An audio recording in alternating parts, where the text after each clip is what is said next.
اما بعد اعوذ باللہ من الشیطان الرجیم بسم اللہ الرحمن الرحیم لن تنالوا البر حتى تنفقوا مما تحبون صدق اللہ العظیم وصدق رسولہ النبی الکریم۔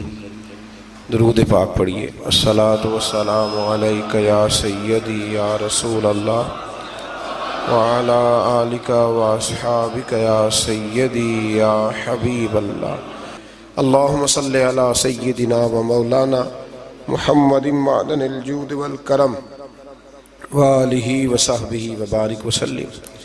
قرآن مجید فرقان حمید کے چوتھے پارے میں سے کچھ باتیں اللہ تبارک و تعالی قرآن مجید کی تفہیم کے اندر ہر غلطی سے محفوظ فرمائے اور اللہ تعالیٰ صحیح بات کو زبان پہ جاری فرمائے۔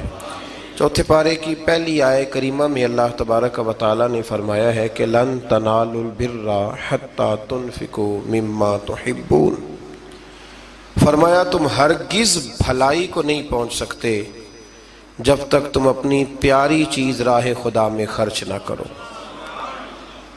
اللہ تبارک و تعالیٰ چونکہ بندہ مومن کو ہر چیز سے زیادہ پیارا ہے، اور دوسرے پارے میں اللہ کریم نے فرمایا والذین آمنوا اشد حبا للہ، وہ لوگ جو ایمان لائے وہ اپنے رب سے شدید محبت کرتے ہیں۔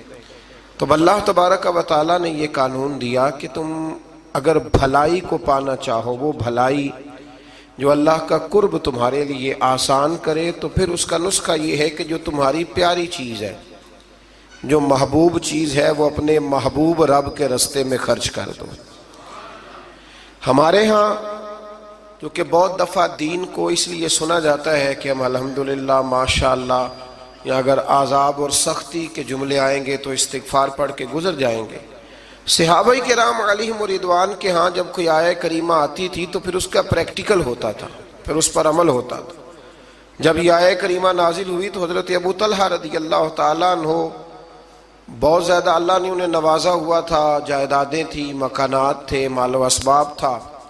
ایک ان کا باغ تھا جس پر انہوں نے بڑی محنت فرمائی تھی، بڑی خوبصورتی کے ساتھ اس کو انہوں نے سجایا سنوارا تھا، اور وہ اتنا نصیبوں والا باغ تھا کہ اللہ کے رسول علیہ السلام بھی اسے دیکھنے کے لیے تشریف لے جایا کرتے تھے۔ حضرت ابو طلحہ رضی اللہ تعالیٰ عنہ جب یہ آیہ کریمہ نازل ہوئی تو حضور علیہ السلام کی بارگاہ میں حاضر ہوئے، عرض کی یا رسول اللہ صلی اللہ علیہ وسلم، میں نے اپنی ساری جائیداد کا حساب لگایا ہے، وہ باغ مجھے سب سے زیادہ پیارا ہے، تو یا رسول اللہ میں وہ باغ اللہ کے راستے میں خیرات کرنا چاہتا ہوں، مجھے بڑا ہی پیارا ہے، تو میں وہ دینا چاہتا ہوں، قبول کر لے۔ نبی کریم صلی اللہ علیہ وسلم نے فرمایا تیرا قبول ہو گیا، اب تو اس طرح کر اپنے جو تیرے رشتے کے بھائی ہیں، چچا زاد، ماموں زاد، ان کے اندر تو بانٹ دے، تیری صلہ رحمی بھی ہو جائے گی اور رب کی بارگاہ میں تیری نیکی بھی قبول کر لی جائے گی۔ حضرت زید رضی اللہ تعالیٰ وہ حضور علیہ السلام کی بارگاہ عالی مرتبت میں حاضر ہوئے تو عرض کرنے لگے یا رسول اللہ صلی اللہ علیہ وسلم، یہ گھوڑا مجھے بڑا پیارا ہے، بڑا مجھے محبوب ہے، حضور میں اس کی بڑی خدمت کرتا ہوں، میں نے اسے پالا ہے، اس کا دھیان رکھتا ہوں۔ کچھ جانوروں سے پیار ہو جاتا ہے نا، عرض کرنے لگا یا رسول اللہ یہ مجھے بڑا ہی پیارا ہے، بڑا پیارا ہے۔ حضرت زید عرض کرتے ہیں تو یا رسول اللہ یہ قبول کر لیں۔ حضرت زید بن حارثہ نے جب یہ کہا تو حضور نے فرمایا میں نے قبول کر لیا۔ کہا حضور چونکہ رب فرماتا ہے پیاری چیز دو تو یہ مجھے سب سے زیادہ پیارا ہے، تو لہٰذا میں پیش کرتا ہوں، قبول کر لیا جائے۔ رسول کریم نے ان سے قبول فرما کے نا تو انہی کے بیٹے حضرت اسامہ بن زید کو دے دیا۔ تو وہ عرض کرنے لگے یا رسول اللہ صلی اللہ علیہ وسلم، میں نے تو اللہ کے راستے میں دیا تھا، تو حضور نے فرمایا تیرا ہو گیا نا، تو نے اللہ کے راستے میں دیا تھا تو میں نے قبول کر کے اللہ کے بندے کو دے دیا ہے۔ حضرت عمر بن عبدالعزیز رحمۃ اللہ تعالیٰ علیہ نا شکر کی بوریاں منگایا کرتے تھے، شکر کی بوریاں، گڑ کی بوریاں، اور بوریوں کی بوریاں خیرات کرتے۔ تو لوگ کہنے لگے حضور کچھ لوگ زیادہ شکر نہیں کھاتے، ان کو پیسے دے دیا کریں۔ آپ فرمانے لگے بھائی وہ بات میں کیسے کروں، میرا رب کہتا ہے پیاری چیز خرچ کرو، مجھے شکر بڑی پیاری ہے، مجھے تو روٹی نہ ملے 3 ٹائم تو میں شکر پہ ہی گزارا کر سکتا ہوں، تو وہ چیز اللہ کے راستے میں دوں گا جو مجھے بڑی پیاری ہے، بڑی محبوب ہے، جس کی مجھے بڑی چاہت ہے۔ تو میرے عزیز سمجھ لیں کہ جب آپ تحفہ خریدتے ہیں نا کسی کے لیے، تو جتنا بندہ محبوب ہوتا ہے اتنی ہی آپ اچھی چیز۔ ہمارے ہاں جب مسجدوں کے گلے کھولے جاتے ہیں نا، تو جتنے پھٹے نوٹ ہوتے ہیں ساری اسی میں سے نکل آتے ہیں، اور کئی ایسے نوٹ ہوتے ہیں جو کئی نہیں چل سکتے لیکن مسجد میں چل جاتے ہیں۔ اب کوئی منع کر سکتا ہے؟ پیاری چیز خرچ کریں اللہ کے راستے میں، محبوب چیز خرچ کریں۔ یہ پہلا سبق دیا چوتھے پارے کی ابتدا میں اللہ کریم۔ دیکھیں نا، رسول پاک کو حضرت امیر حمزہ بڑے ہی محبوب تھے، حضور کو حضرت عمر بڑے ہی محبوب تھے، جناب عثمان غنی بڑے ہی محبوب تھے، حضرت ابو بکر صدیق بڑے ہی محبوب تھے، مولا علی شیر خدا بڑے ہی محبوب تھے، حضور کو امام حسن اور امام حسین بڑے ہی محبوب تھے۔ یہ بڑے محبوب تھے اور میرے رسول نے سارے اللہ کے راستے میں دے دیے۔ ان لوگوں کو شہادت کا درجہ مل گیا۔ محبوب چیز خرچ کریں۔ اس سے آگے جو آیات ہے اس میں اللہ کریم نے فرمایا ہے، مفہوم یہ ہے آیت کا، تفسیری مفہوم، کہ رب جب کسی پر کوئی چیز حرام کرے گا تو تب کوئی چیز حرام ہوگی۔ اگر اپنی مرضی سے کوئی شخص کسی چیز کو استعمال نہیں کرتا تو اس کا معنی یہ نہیں کہ وہ چیز حرام ہو گئی۔ ہوا یہ تھا کہ حضرت یعقوب علیہ السلام اونٹ کا گوشت نہیں کھاتے تھے، اونٹنی کا دودھ نہیں پیتے تھے، اپنی طبیعت کے لحاظ سے استعمال نہیں کرتے تھے۔ تو بنی اسرائیل والوں نے یہ کہنا شروع کر دیا کہ دیکھیں پرانی امتوں میں یہ نہیں تھا، تو حضور علیہ السلام کی قوم یہ کیوں استعمال کرتی ہے؟ تو اللہ کریم نے سورہ آل عمران میں اور چوتھے پارے میں وضاحت کر دی کہ کوئی اگر اپنی مرضی سے کوئی چیز استعمال نہیں کرتا تو اس کا مطلب یہ تو نہیں کہ وہ چیز حرام ہو جاتی ہے۔ تو اس سے آگے بڑھ کے پھر اللہ تبارک و تعالیٰ نے مکہ مکرمہ کی فضیلت بیان کی اور فرمایا کہ ان اول بیت وضع للناس، بے شک پہلا گھر جو لوگوں کے لیے بنایا گیا، للذی ببکۃ مبارکا وہدی للعالمین، فرمایا پہلا گھر جو لوگوں کے لیے بنایا گیا وہ مکہ مکرمہ میں اور ہے بڑی برکت والا، اور وہ ہے اللہ کا گھر، اور لیکن ساری کائنات کو ہدایت وہ گھر عطا کرتا ہے۔ گویا جو اس کے راستے پہ چل پڑتا ہے وہ ہدایت کے راستے پہ چل پڑتا ہے۔ پھر اللہ تبارک و تعالیٰ نے آگے جا کر کے اہل کتاب کی کچھ ایسی چیزوں کا ذکر فرمایا جن چیزوں کو انہوں نے بلا وجہ اپنے اوپر طاری کر لیا تھا۔ یہاں اہل کتاب سے مراد یہودی بھی ہیں اور عیسائی بھی ہیں۔ پہلے سے دوسرے رکوع میں اللہ تبارک و تعالیٰ نے امت مسلمہ کو یہ حکم دیا ہے کہ کلمہ پڑھا ہے تو اب مرتے دم تک مسلمان ہی رہنا، اور اللہ سے ڈرنا تو اتنا ڈرنا کہ جتنا ڈرنے کا حق ہے، اور آخری دم تک تم نے مسلمان رہنا ہے۔ اور پھر اسی رکوع میں اللہ کریم نے حکم دیا کہ تم اللہ کی مضبوط رسی کو پکڑ لو، وَاعْتَصِمُوا بِحَبْلِ اللَّهِ، اللہ کی مضبوط رسی کو پکڑ لو اور جماعتوں میں تقسیم نہ ہو جانا، الگ الگ گروہ نہ بنانا۔ اس لیے میرے نبی پاک علیہ السلام نے فرمایا کہ امت کا جو سب سے بڑا گروہ ہونا اس کی پیروی کرو۔ اس کا نام کتب احادیث میں سواد اعظم آیا ہے کہ جو بڑی جماعت ہو نا مسلمانوں کی، اس کی اب پتہ کیا مصیبت ہے، جو آدمی تھوڑا سا سٹائل ذرا ہٹ کے ہوتا ہے نا اس کے پیچھے لوگ چلنے لگ جاتے ہیں۔ جو ذرا انوکھی بات کرتا ہے نا کہتے ہیں یہ تو سارے لوگ ہی کر رہے ہیں، جو تھوڑی ہٹ کے بات کرتا ہے نا کہتا ہے پچھلے سارے ہی غلط تھے، میں واحد بندہ ہوں جو ٹھیک آیا ہوں، لوگ اس کے پیچھے لگ جاتے ہیں۔ ایسا نہ کریں۔ مسلمانوں کی وہ جماعت جو عرصہ دراز سے آ رہی ہے، آپ دیکھ لیں داتا صاحب کو کتنے سال ہو گئے اور اسلام کو کتنے سال ہو گئے۔ داتا صاحب کے بھی پیر ہیں، ان کے بھی آگے پیر ہیں، اور ان کے مرشد حضرت جنید بغدادی ہیں۔ پھر بات کہاں تک آگے جاتی ہے تو آپ یہ غور فرمائیں کہ اس رسی کو تھامے جس پر شروع سے لے کر مسلمانوں کا طریقہ چلا آ رہا ہے۔ قرآن مجید کی اسی پارے میں اللہ کریم نے ایک اور مضمون کو بڑے انوکھے رنگ میں بیان کیا ہے۔ فرمایا قیامت کے دن کچھ منہ کالے ہوں گے اور کچھ سفید ہوں گے، کچھ چہرے چمک رہے ہوں گے اور کچھ چہرے کالے سیاہ ہوں گے۔ یہ کالے وہ ہوں گے جو ایمان لانے کے باوجود کفر کرتے رہے۔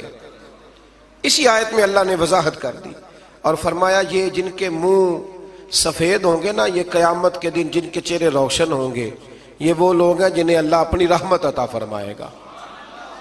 یہاں بڑی باتیں مفسرین نے کی ہیں کہ یہ کچھ چہرے کالے ہوں گے کچھ سیاہ ہوں گے، اس کا معنی کیا ہے؟ مفسرین کرام ایک پورے گروہ نے، ایک پوری جماعت نے ذکر فرمایا ہے کہ دنیا میں نا کچھ چیزیں دلوں میں چھپی ہوئی ہیں جو ظاہر نہیں ہو رہی، قیامت میں ظاہر ہو جائیں گی، دلوں میں چھپی ہوئی ہیں، قیامت کے دن وہ چیزیں ظاہر ہو جائیں گی۔ اگر دلوں میں ایمان چھپا ہے تو قیامت کے دن چہرے چمکنے شروع ہو جائیں گے، اور اگر دلوں میں نفاق چھپایا نا لوگوں نے، سامنے کچھ کہتے ہیں اور پیٹھ کے پیچھے کچھ اور کہتے ہیں، تو وہ بھی قیامت کے دن نمایاں ہو جائے گا۔ چہروں میں بڑا کچھ ہوتا ہے، چہروں کے اندر بڑا کچھ ہوتا ہے۔ حضرت سلطان باؤ رحمۃ اللہ تعالی علیہ ارشاد فرمایا کرتے تھے کہ دل کالے نالو منہ کالا چنگا جے کوئی رمز پچھانے، دل کالے نالو منہ کالا چنگا جے کوئی رمز پچھانے۔ اگر اس پر غور کرے نا تو منہ چمکانے سے بہتر ہے کہ دل چمکایا جائے، دل روشن کیا جائے۔ اور میرے رسول کریم علیہ السلام نے ولی کی علامت بیان کی ہے، فرمایا ولی اسے کہتے ہیں جس کو دیکھتے ہی رب یاد آ جاتا ہے۔ ایک ہوتا ہے آرٹیفیشل حسن، وہ بھی یاد آتا ہے نا، آج کل آپ کو پتا ہے لوگوں نے کیا ہوتا ہے، اس میں نورانیت نہیں ہوتی۔ میں اکثر کہا کرتا ہوں کہ ریاکاری اصل میں اداکاری ہوتی ہے، تو جب بندہ اداکار ہوتا ہے تو اس میں کوئی حسن نہیں ہوتا۔ جب بندہ اندر سے اس کی طبیعت معصوم ہوتی ہے نا، اندر سے وہ نفیس ہوتا ہے، وہ اچھی سوچ والا ہوتا ہے، تو وہ جو اندر کی روشنی ہوتی ہے وہ باہر بھی آ جاتی ہے، پھر چہرہ چمکتا ہے، پھر اس میں روشنی آتی۔ نبی کریم علیہ السلام کا ایک فرمان ہے، حضور فرماتے ہیں رات کو جو آدمی تہجد پڑھے گا نا کمروں میں چھپ کے، اسے سویرے بتانا نہیں پڑے گا کہ میں نے پڑھی ہے، فرمایا اس کا چہرہ ہی بتائے گا کہ رات اس نے اپنے رب کی عبادت کی ہے۔ تو چہرے بڑا کچھ بتایا کرتے ہیں، تو قیامت میں بھی کچھ چہرے چمکیں گے اور کچھ کالے سیاہ ہوں گے۔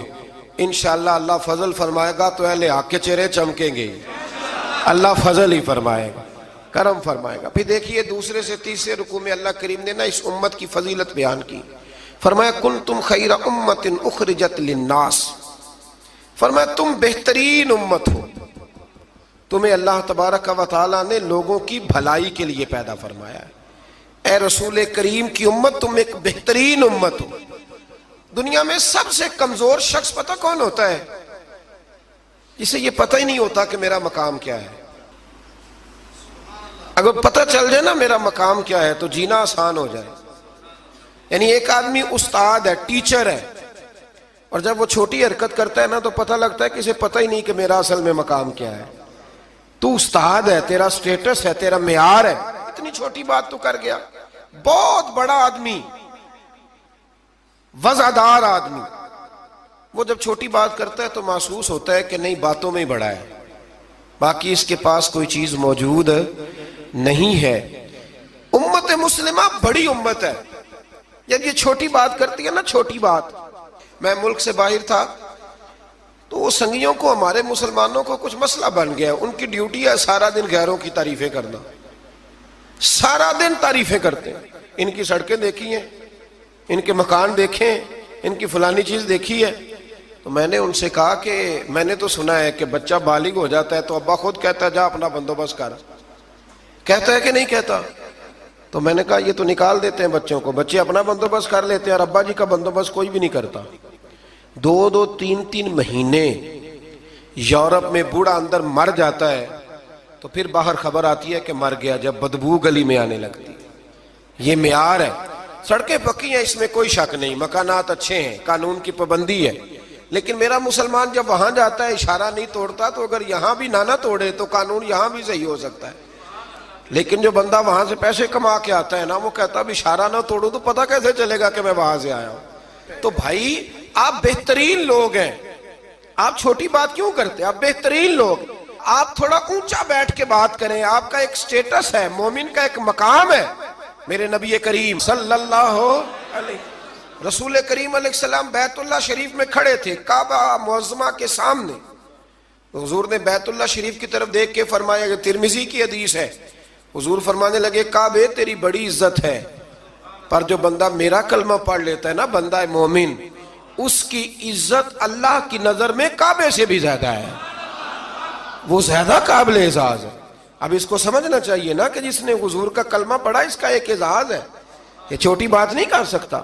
اور اعزاز کس وجہ سے ہے وہ بھی اللہ کریم نے ارشاد فرمایا، اخرجت للناس، اعزاز اس لیے نہیں کہ تیرا رنگ گورا ہے، اعزاز اس لیے نہیں کہ تیرا قد اونچا ہے، اعزاز اس لیے نہیں کہ تیرے پاس ڈگریاں زیادہ، تأمرون بالمعروف، امت مسلمہ کی شان اس لیے زیادہ ہے کہ یہ لوگوں کو بھلائی کا حکم دیتے، وَتَنْهَوْنَ عَنِ الْمُنْكَرِ، اور لوگوں کو برائی سے منع کرتے ہیں۔ اور یہ جو کام لوگ کرتے ہیں نا، خیر کا حکم دینا، برائی سے منع کرنا، یہ لوگ دنیا کے امام ہوتے ہیں۔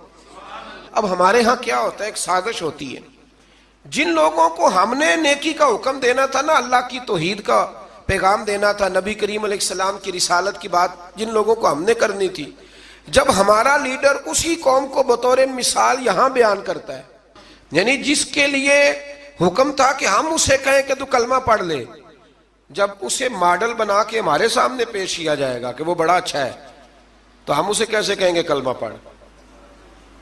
اور پھر اس سے اگلی بات یہ ہے کہ ہم تقریروں سے کلمہ پڑھانا چاہتے ہیں۔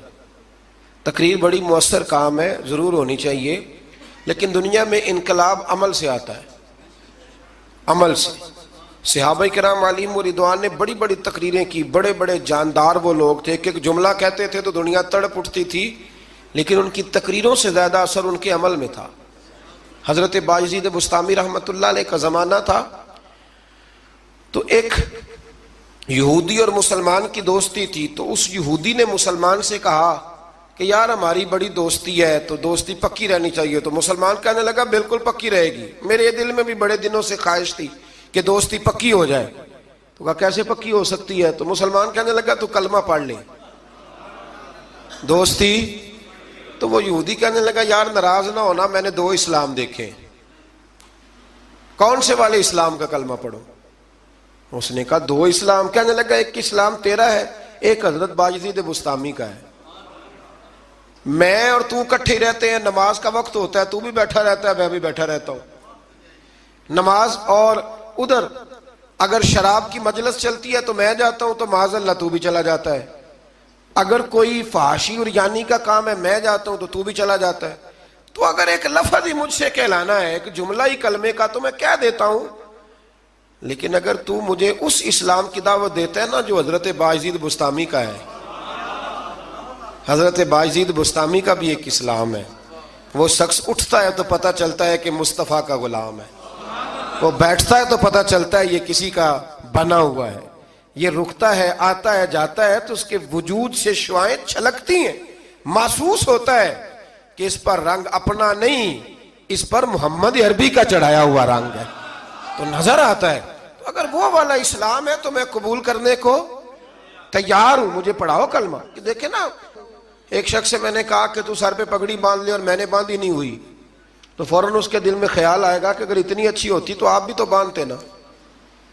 یعنی وہ آدمی جو بزنس میں جھوٹ بول رہا ہے اور درجنوں جھوٹ بولتا ہے، وہ جب کسی کو سچ بولنے کا مشورہ دیتا ہے تو سامنے والا اس پہ ہنستا ہے، وہ کہتا ہے یار تو نانا ایسے کر، تجھے تو میں اچھی طرح جانتا ہوں تو کیا کہتا ہے۔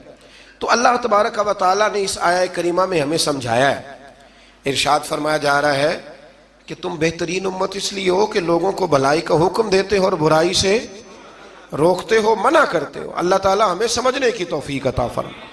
اگلے رکوع میں اللہ تبارک و تعالیٰ نے ارشاد فرمایا کہ بے شک جن لوگوں نے کفر کیا ہے نا، قیامت کے دن اپنا سارا مال دے کے، اپنی ساری جائیداد دے کے بھی اگر وہ جان چھڑانا چاہیں گے تو ان کی جان چھوٹے گی، وہ دوزخی ہیں تو دوزخ میں ہمیشہ ہی رہیں گے، دنیا کا مال قیامت کے دن کام نہیں آئے گا۔ تو بالکل اس سے متصل اللہ کریم نے پھر حکم دیا کہ کوئی چیز کام آنی ہے تو ابھی سے خرچ کر لو اللہ کے راستے میں۔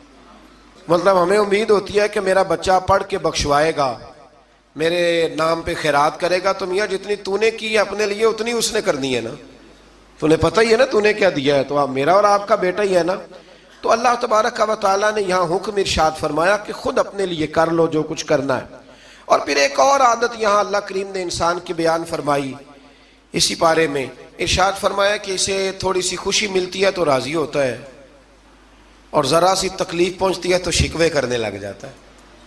میں اکثر کہا کرتا ہوں کہ جو نعمتیں بن مانگے مل گئی ان کا شکریہ کوئی نہیں، اور جو نہیں نہ ملی ہوئی اس کا رونا ہے۔ یعنی ایک شخص کے پاس سارا کچھ ہے بیٹیاں بھی ہیں، جائیداد بھی ہے، مکان بھی ہے، اور تندرستی بھی ہے، علم بھی ہے، بیٹا کوئی نہیں، تو اس سے جب بھی آپ ملیں گے نا تو کہے گا دعا کرو اللہ مجھے بیٹا دے دے۔ تو خدا کے بندے باقی نعمتوں کا بھی تو ذکر کرنا جو اللہ نے دی ہوئی ہے۔ میں کہا کرتا ہوں کہ 360 ہڈیاں وجود میں ہیں، تو جس کا گھٹنا درد کرتا ہے نا، آپ اس سے پوچھیں نا کیا حال ہے، تو 359 کا ذکر نہیں کرتا، وہ جو 60ویں درد کرتی ہے اسی کا نام لیتا ہے، کہتا ہے یہ گھٹنا ٹھیک ہو جائے تو باقی ساری خیر ہے۔ تو اللہ فرماتے ہیں ذرا تکلیف دیں تو یہ شکوے کرنے لگتا ہے، زندگی اپنے رب کے حوالے کر دیں، سکھی ہو جائیں گے۔ آپ یقین کریں، ویسے بھی جان اسی کی ہے، اسی کی ہے، ہم تو اپنی مرضی سے مر بھی نہیں نہ سکتے، اپنی مرضی سے مرے تو خودکشی حرام ہے، اس کی مرضی سے مرے تو وہ شہادت کا درجہ عطا کر دیتا ہے۔ وہ کہتے تم مار ہی نہیں سکتے چونکہ مرے جو میری مرضی سے ہو، لہٰذا اس کے سپرد کر دیں۔ آگے اللہ تبارک و تعالیٰ نے نا جنگ احد میں مسلمانوں کے ساتھ جو معاملہ پیش آیا نا، بظاہر مسلمان تھوڑا سا پیچھے ہٹے، کفر کو وقتی طور پر غلبہ ملا، یہ ذرا تھوڑے تھوڑے مسلمانوں کے حالات خراب ہوتے ہیں تو لوگ پریشان ہو، شاید یہ ہمیشہ کے لیے، ایسا نہیں ہے، بلکہ جہاں بھی آپ پیچھے جاتے ہیں نا، جو آدمی پیچھے جایا کرتا ہے نا وہ تیز دوڑنے کے لیے جایا کرتا ہے، جب وہ پیچھے جاتا ہے تو اس کا مطلب ہے اب تیز دوڑ کے آئے گا، یہ یاد رکھیں۔ اور جب آپ سمجھیں نا کہ گھٹن زیادہ ہو گئی ہے تو پھر سمجھ لیں اب آندھی بھی تیز ہی آئے گی، یہ اصول ہے۔ اگر کبھی آزمائش زیادہ آتی ہے تو پھر اللہ آسانی بھی زیادہ عطا فرماتا ہے۔ تو مسلمانوں کو ذرا کمزوری ہوئی تو پریشان ہو گئے، تو رب کریم نے فرمایا پریشان نہ ہو، وہ وقت نہیں تمہیں یاد، وَلَقَدْ نَصَرَكُمُ اللَّهُ بِبَدْرٍ وَأَنْتُمْ أَذِلَّةٌ، جب ہم نے تمہاری بدر میں مدد کی تھی حالانکہ تم کمزور تھے، اب تو تم ہزاروں میں ہو تو 313 تھے، رب نے تمہاری مدد فرمائی تھی۔ فرمایا احد میں اگر مشکل آ گئی ہے تو پریشان نہ ہو، اللہ اگلے میدانوں میں بھی تمہاری ضرور مدد فرمائے گا۔ پھر اسی پارے میں اللہ کریم نے نا دوڑنے کا حکم دیا ہے، فرمایا دوڑو، کس طرف؟ فرمایا وَسَارِعُوا إِلَىٰ مَغْفِرَةٍ مِّن رَبِّكُمْ، دوڑو دوڑو دوڑو اپنے رب کی بخشش کی طرف دوڑو۔ اور کدھر دوڑو؟ فرمایا وَجَنَّةٍ أَرْضُهَا السَّمَاوَاتُ وَالْأَرْضُ، اس جنت کی طرف دوڑو جس کی صرف چوڑائی زمین اور آسمان کے برابر ہے۔ اللہ کریم نے چوڑائی بتا دی، فرمایا جنت کی چوڑائی اتنی ہے جتنے زمین و آسمان ہے، تمہیں چوڑائی بتا دیا، باقی لمبائی کا حساب کرتے رہنا۔ اور میرے رسول کریم علیہ السلام نے تو جنت کا مضمون سمیٹا تو حضور نے جملوں میں حادی کر دی، بڑی نعمتیں بیان کر کے نا، بڑی نعمتیں بیان کر کے حضور فرمانے لگے اللہ نے تمہارے لیے بڑا کچھ بنایا ہے، اور اتنا کچھ بنایا ہے نہ کسی آنکھ نے دیکھا، نہ کسی کان نے سنا، اور نہ تمہارے دل پہ کبھی خیال ہی گزرا ہوگا، جو نعمتیں رب نے تمہارے لیے جنت میں تیار کی ہوئی۔ تو اس میں اللہ تبارک و تعالیٰ نے اس بات کی طرف بھی ذکر فرمایا۔ پھر اسی پارے کے اندر اللہ کریم نے غصہ پینے والوں کو اور معاف کرنے والوں کو کہا کہ یہ وہ والی نیکی ہے جو اللہ کو بڑی پسند ہے۔ ہمارے زمانے میں غصہ پینے والی عمر آتی کوئی نہیں، چھوٹی عمر میں کہتے ہیں بچہ اس لیے ضدی ہے، جوان ہو جائے تو کہتے ہیں خون گرم ہے، بوڑھا ہو جائے تو کہتے ہیں انہوں نے پتہ ہی نہیں لگتا۔ تو بھئی یہ بتائیں پھر درگزر کی عمر کون سی ہے؟ بچہ تھا تو ضدی تھا، اور جوان تھا تو خون گرم تھا، بوڑھا ہو گیا تو اب چڑچڑا ہو گیا ہے۔ تو بھئی معاف کرنے کی عمر کون سی ہے؟ میرے رسول کریم علیہ السلام نے زندگی میں دکھ زیادہ دیکھے، حضور فرماتے ہیں جتنا مجھے ستایا گیا کسی کو نہیں ستایا گیا۔ حضرت جابر ابن عبداللہ فرماتے ہیں میں نے اپنے محبوب کو جب بھی دیکھا مسکراتے ہی دیکھا اور معاف کرتے ہی دیکھا۔ تو مہربانی فرمائیں والکاظمین الغیظ والعافین عن الناس، غصہ پینے والے لوگوں کو معاف کرنے والے، واللہ یحب المحسنین، فرمایا یہ وہ نیکوکار ہے جن سے اللہ محبت فرماتا ہے۔ غصہ پینے والوں اور معاف کرنے والوں سے اللہ محبت فرماتا ہے۔ پھر آگے انہی آیات کے اندر اللہ تبارک و تعالیٰ نے مسلمانوں کو یہ حکم دیا ہے کہ جب تم سے کوئی غلطی ہو جائے، جب تم بھول جاؤ تو پھر تم اپنے رب کی بارگاہ میں معافی مانگو، اور جب تم معافی مانگو گے اللہ تبارک و تعالیٰ اپنے فضل سے تمہیں معاف فرما دے گا۔ پھر اللہ تبارک و تعالیٰ نے بڑی شرح و بسط کے ساتھ اس بات کا ذکر فرمایا، تفصیل کے ساتھ احد کے اندر جب لوگ پریشان ہوئے تھے تو وہ شدید آزمائش کا شکار تھے، تو مالک کریم نے انہیں تسلی دی، فرمایا یہ تمہاری آزمائش وقتی ہے، آنے والے وقت میں اللہ تمہیں کامیابیاں ہی عطا فرمائے گا۔ احد کے بعد پھر جتنا بھی جہاد ہوا سب میں میرے رب نے کامیابیاں ہی عطا فرمائی۔ پھر اسی پارے میں اللہ تبارک و تعالیٰ نے آیت نمبر 159 کے اندر رب کریم نے نبی کریم علیہ السلام کی سیرت کا ایک خاص پہلو بیان فرمایا ہے، حضور کی سیرت کا، زندگی کا ایک خاص عنصر بیان کیا، اور اللہ کریم نے فرمایا محبوب اللہ کی کیسی رحمت ہوئی کہ آپ اپنے غلاموں کے لیے نرم دل ہو گئے۔ یہ اللہ تعالیٰ کی کیسی رحمت من اللہ لنت لہم، آپ ان کے لیے نرم دل ہو گئے۔ وَلَوْ كُنْتَ فَظًّا غَلِيظَ الْقَلْبِ، اگر آپ سخت دل ہوتے یا سخت مزاج ہوتے، لَانْفَضُّوا مِنْ حَوْلِكَ، تو یہ آپ کے پاس سے بکھر جاتے، یہ بیچارے آپ کے پاس پھر بیٹھ سکتے۔ یہ سخت مزاج جو آدمی ہوتا ہے اس کے پاس لوگوں کا جم غفیر نہیں ہوتا، اس کے پاس سے لوگ ٹوٹنے لگ جاتے۔ اچھا وہ اور چکر میں پڑ جاتا، کہتا دیکھا میرا روب، کوئی میرے پاس نہیں بیٹھتا، کسی کی جرت ہے میرے پاس بیٹھے؟ میں نے کہا روب نہیں جناب، آپ مان کیوں نہیں لیتے کہ آپ اخلاقی طور پہ بڑے کمزور ہیں؟ آپ کے اپنے بچے بھی، میں ابا جی کو جانتا ہوں، کئیوں کو جو گھر جاتے ہیں تو بچے چھپتے ہیں اور تسبیح پڑھتے ہیں کہ ابا جی واپس کب جائیں گے گھر سے۔ تو یہ کوئی معیار ہے؟ رسول کریم صلی اللہ تعالی علیہ وسلم کی طبیعت کے اندر وہ خاصیت تھی کہ ہر چھوٹا بڑا میرے محبوب کی بارگاہ میں جا کے اپنا دکھڑا سنا لیا کرتا۔ حضور معاف کرتے تھے، نبی پاک محبت فرماتے تھے، تو اپنی زندگی کے اندر وہ سارے معاملات پیدا کریں۔ ہم خوابوں کی دنیا میں زندہ رہتے ہیں کہ چلو ٹھیک ہے جی میرا بڑا روب چل رہا ہے، کوئی آدمی میرے قریب نہیں بیٹھتا، تو یہ کوئی کمال نہیں۔ نبی پاک علیہ السلام کی سیرت کا کمال یہ ہے کہ حضور تک رسائی آسان تھی، ہر آدمی اپنی بات بڑی آسانی کے ساتھ حبیب کریم کی بارگاہ میں عرض کر لیتا تھا۔ ایک آیت ہے جی جو آپ نے بڑی ضروری یاد رکھنی ہے، یہ آیت نمبر 179 ہے، اس پر آپ نے ضرور توجہ کرنی ہے، ضرور غور کرنا ہے۔ ایک چھوٹا سا مسئلہ لوگ بڑا اس کو الجھا دیتے ہیں، اللہ کریم نے اس آیت کریمہ میں اس کا بھی بیان فرمایا ہے۔ اسی پارے میں سورہ آل عمران میں فرمایا وَمَا كَانَ اللَّهُ لِيُطْلِعَكُمْ عَلَى الْغَيْبِ وَلَكِنَّ اللَّهَ يَجْتَبِي مِن رُّسُلِهِ مَن يَشَاءُ، فرمایا اللہ کی یہ شان نہیں کہ عام لوگوں کو غیب کا علم دے، لیکن اپنے رسولوں میں سے جسے چاہتا ہے اسے چن لیتا ہے۔ عام لوگوں کو اللہ اپنے غیب پر مطلع کرتا، لیکن اپنے رسولوں میں سے جسے چاہتا ہے اسے، یہ ایک سورہ آل عمران ہے، کوئی کسی تفسیر میں آپ نہ جائیں، سادہ ترجمہ کسی کا کیا ہوا پڑھ لیں۔ عام لوگوں کو اللہ غیب پر اطلاع دیتا نہیں، لیکن اپنے رسولوں میں سے جس کو چاہتا ہے اسے چن لیتا ہے۔ حضرت عمر فاروق فرماتے ہیں رسول کریم کے علم پر کچھ منافقین نے اعتراض کیا کہ ہم پیچھے نمازیں پڑھتے ہیں انہیں ہمارا علم نہیں، تو کہتے ہیں نبی کریم منبر پر بیٹھے فجر کے بعد، تو فرمایا پوچھو کیا پوچھنا ہے۔ حضور نے اتنا بیان کیا کہ ظہر کی نماز ہو گئی، پھر زور پڑھ کے حضور دوبارہ منبر پر بیٹھے، اتنا بیان کیا کہ عصر ہو گئی، پھر عصر پڑھ کے حضور منبر پر بیٹھے، اتنی باتیں بیان کی کہ مغرب ہو گئی۔ حضرت عمر کہتے ہیں حضور نے ہمیں اتنی باتیں بتائیں کہ جہنمی جہنم میں چلے گئے، جنتی جنت میں چلے گئے۔ اور حضور پھر بیان کرتے ہے کوئی پوچھنے والا تو پوچھو مجھ سے کیا پوچھنا چاہتے ہو۔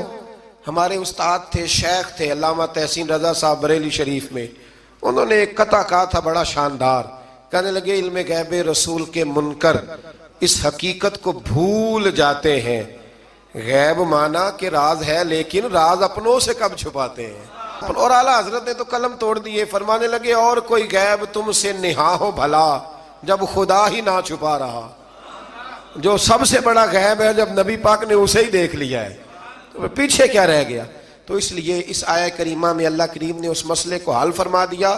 ہاں ایک بات ضرور ہے، اس پر ضرور آپ حضرات توجہ کریں کہ اللہ کے انبیاء کی اور نبی کریم علیہ السلام کی بھی کوئی چیز بھی، کوئی طاقت بھی ذاتی نہیں، جو بھی ہے اللہ کا عطا کرتا ہے، کوئی چیز بھی ذاتی، علم غیب بھی ذاتی نہیں، اللہ کا دیا ہوا ہے۔ آگے سورہ نساء آ جاتی ہے، سورہ نساء کے اندر نا اللہ کریم نے بالکل آغاز میں ارشاد فرمایا کہ یا ایھا الناس اتقوا ربکم الذی خلقکم من نفس واحدہ، اے لوگو اپنے رب سے ڈرو جس نے تمہیں ایک جان سے پیدا فرمایا۔ ایک بہت بڑے پیر صاحب کے صاحبزادے نے نا ایک شخص سے کہا کہ میرا ذرا خیال کرنا، میں فلاں بزرگ کا صاحبزادہ ہوں۔ تو آدمی کہنے لگا تو بھی ذرا خیال کرنا، میں بھی نبی کا صاحبزادہ ہوں۔ اس نے کہا تو کس نبی کا؟ کہنے لگے حضرت آدم علیہ السلام کا۔ تو چپ کر گیا، کہنے لگا بات تیری ٹھیک ہے، کیونکہ سارے حضرت آدم کی اولاد ہے۔ یہ جو قبائل بنائے جاتے ہیں نا، قبیلے، یہ تعارف کے لیے بنائے جاتے ہیں، صرف تعارف کے لیے کہ پتہ چل جائے اس کا فلاں قبیلے سے تعلق ہے، اس کا۔ اور برادریوں میں بھی جو قبیلے ہوتے تھے وہ ایک برادری کی بھی مختلف شاخیں ہوتی تھیں، مختلف شاخیں۔ قریش، بنو امیہ یہ قبیلہ ایک تھا، پھر اس کی آگے شاخیں ہو گئی، اور بہت سارے لوگ تھے جو تقسیم در تقسیم ہوئے، شاخیں بنتی جاتی ہیں۔ تو یہ سارا کچھ کیا ہے؟ تعارف کے لیے ہے، ورنہ اولاد سارے کس کی ہیں؟ حضرت۔ اور نبی پاک علیہ السلام نے جب خطبہ دیا نا حجت الوداع کا، تو حضور نے اعلان فرما دیا، فرمایا نہ کوئی بڑا ہے، نہ کوئی چھوٹا ہے، نہ کوئی گورا ہے، نہ کوئی کالا ہے، نہ کوئی عربی ہے، نہ کوئی اجمی ہے۔ ہاں، ان اکرمکم عند اللہ اتقاکم، اللہ کی نظر میں اس کی عزت زیادہ ہے جو زیادہ پرہیزگار ہے۔